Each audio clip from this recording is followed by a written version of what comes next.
My name is Nikhil Kumar.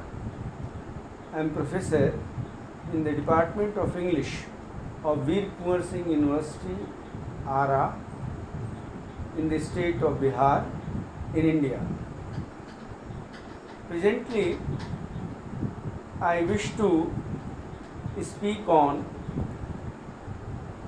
Freud's psychoanalysis and Sri Aurobindo's discovery of the superconscient and intraconscient in the being of man. Transcending Freud's vision of the three parts of mind, the unconscious part, the preconscious part and the conscious part, Sri Aurobindo, who is admittedly a yogi of a very high plane of consciousness, has discovered four parts or in the being of man: the inconscient, the subconscient, the conscient and the superconscient. The inconscient part in a man exists on account of the matter sheath existing within his being. Let us recall here that man is made up of three parts: body, life and mind. Mind, in course of evolution, has taken up the matter principle to evolve in it. In course of time, it further took up the life principle to evolve in itself, and later on the mind principle to evolve in itself. Therefore, initially we find the manifestation of three planes of consciousness within mind. This is what, or these are what he terms physical mind consciousness, vital mind consciousness and the mental mind consciousness. The picture which Freud shows in his psychoanalysis is the picture of this second plane of mental consciousness, which Sri Aurobindo terms the vital mind consciousness, and rather it is the picture of the lower vital mind consciousness. Sri Aurobindo has discovered that mind is the separative principle of the essential transcendent integral consciousness, which we recognize as the divine consciousness. He has discovered further that beyond the plane of mental mind consciousness, which is commonly understood by the term intellectual mind consciousness, there exists a plane of mind which he calls the spiritual mind consciousness, on account of the fact that there is the realization of the existence of one divine in the being of man. Sri Aurobindo has discovered four planes of spiritual consciousness. He terms them higher mind, illumined mind, intuitive mind and overmind consciousness.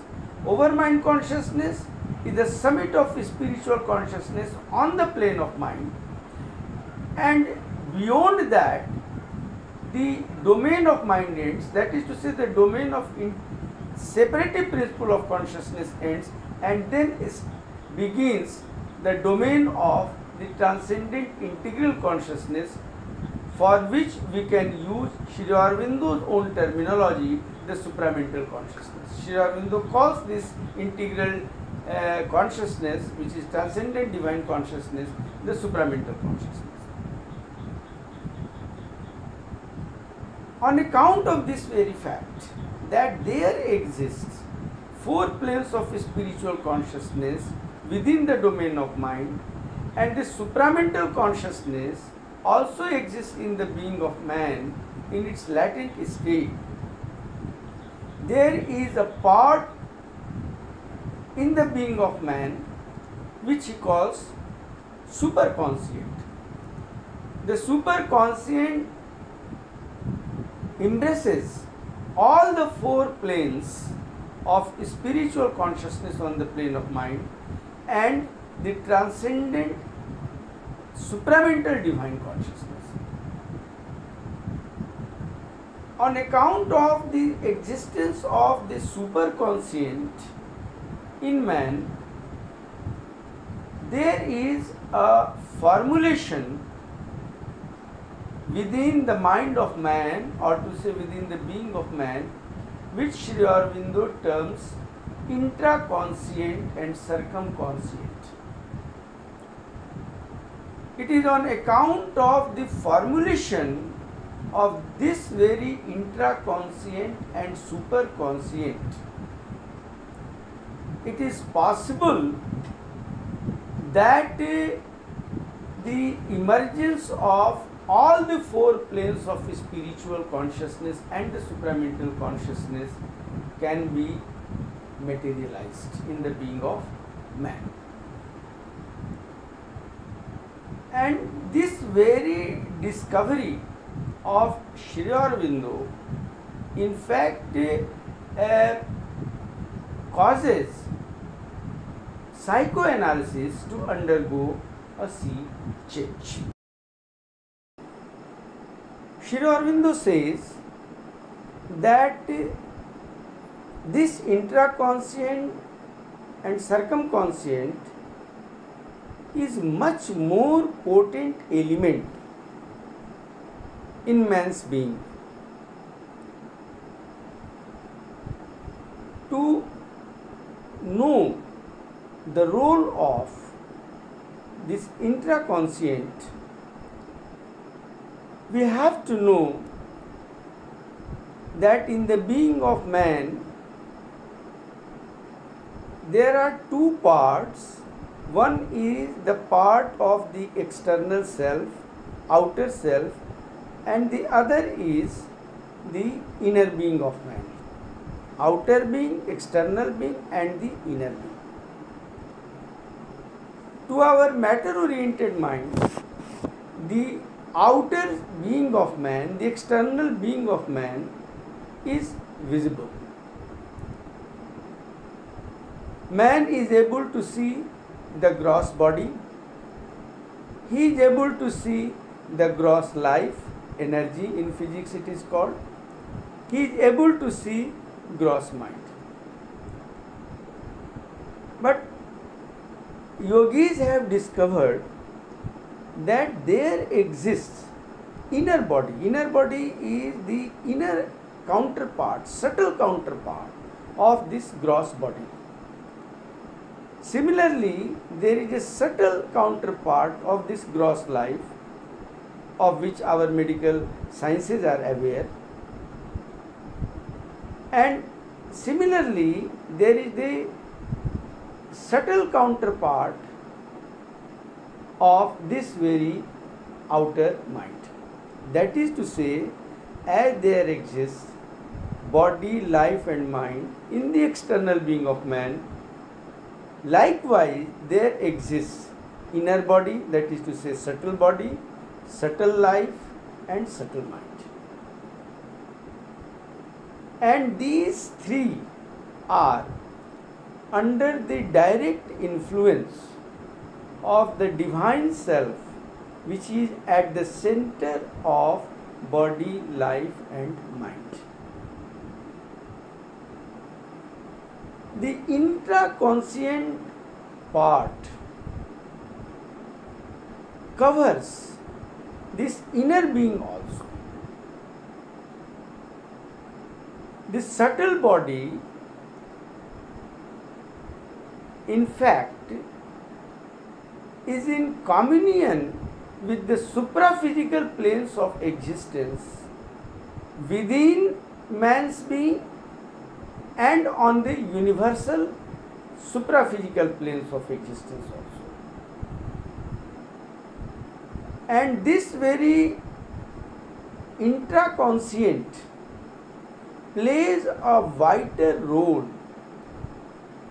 in bringing about the divine transformation within the being of man.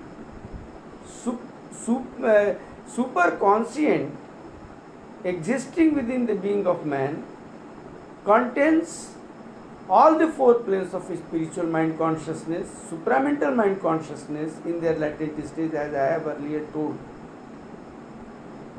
So, for making them emerge in the being of man, the intraconscient part plays a very important role. And in the phenomenon of this divine transformation, because there is the realization of the existence of one divine on the plane of spiritual mind consciousness, the latent yogic consciousness evolves in man, and man's being is fully transformed, the transformed state which is beyond the vision of Sigmund Freud. So whatever Sigmund Freud visualizes is too narrow to be correct, is too narrow to be true. That's all. Thank you very much.